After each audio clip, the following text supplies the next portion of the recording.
जय मसीह की। प्रभु आपको आशीष दे। Praise the Lord. आज मैं कुछ वचन के द्वारा बात करना चाहूँगी जो हम यशाया 15 अध्याय 16 और 17 आयत में हम देखेंगे। परमेश्वर हमारी प्रार्थना जल्दी क्यों नहीं सुनता है और वो क्या वजह है उसकी, इसमें हम वचन से जानेंगे। इस प्रकार से लिखा हुआ है, क्योंकि जो परमेश्वर का वचन है वह जीवित वचन है और प्रभु अपने वचन से बढ़कर कुछ नहीं बोलता है, क्योंकि वचन ही परमेश्वर है। तो हम जानेंगे इस वचन से क्यों जब हम हाथ फैलाते हैं परमेश्वर की ओर तो हमारी क्यों नहीं सुनता है, वो क्या वजह होती है मेरे मसीह बहनों, ये मैं आपको बताऊंगी। ठीक है, जैसे इस प्रकार से लिखा हुआ है यशाया 15 अध्याय 16-17 आयत पढ़ूंगी मैं आपके सामने।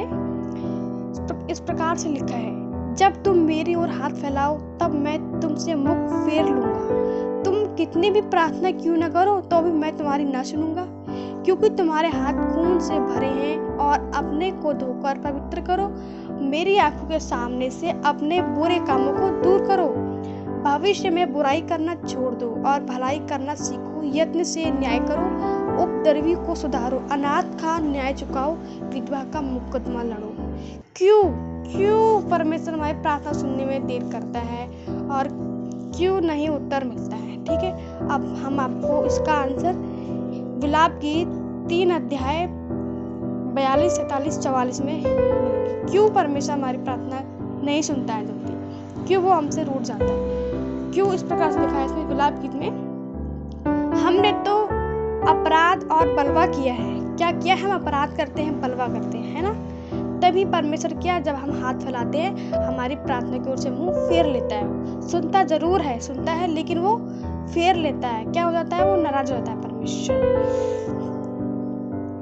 और तूने क्षमा नहीं किया, वो हम उसे क्षमा मांगते हैं, नियम पाप करते रहते हैं, अपराध करते हैं, हाथ फैलाते हैं, लेकिन हम क्षमा नहीं मांगते। अगर हम परमेश्वर से क्षमा मांगे तो वो हमको माफ कर देता है मेरे बहनों। तो इस प्रकार से लिखा है, तेरा कोप हम पर है। कोप क्या? परमेश्वर की, हमारे पिता जो होते हैं, हम कुछ भी काम बिगाड़ दें अगर वो हम पे नाराज हो जाते हैं एकदम से। ऐसे ही जब हम गलतियां करते हैं और परमेश्वर के सामने पश्चाताप नहीं करते, माफी नहीं मांगते, तो उसका कोप हम पर रहता है। तू हमारे पीछे पड़ा है, तूने बिना तरस खाए घात किया है। क्योंकि हम उसके बच्चे हैं, अपने पिता से माफी भी नहीं मांगेंगे तो क्या परमेश्वर हमको घात करता है? घात कैसे करता है?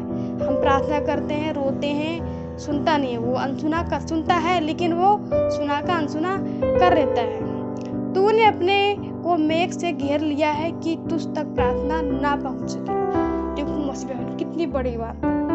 परमेश्वर बादल जो है ये भी रोक लेते हैं कि परमेश्वर तक हमारी प्रार्थना नहीं जाती है। बस क्यों नहीं जाती है?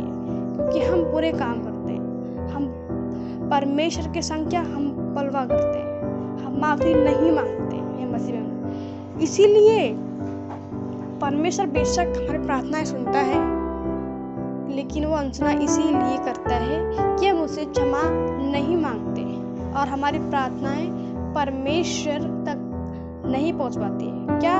जो मेघ से घिरे लिया है तो उस तक प्रार्थना ना पहुंच सके। मेघ से क्या?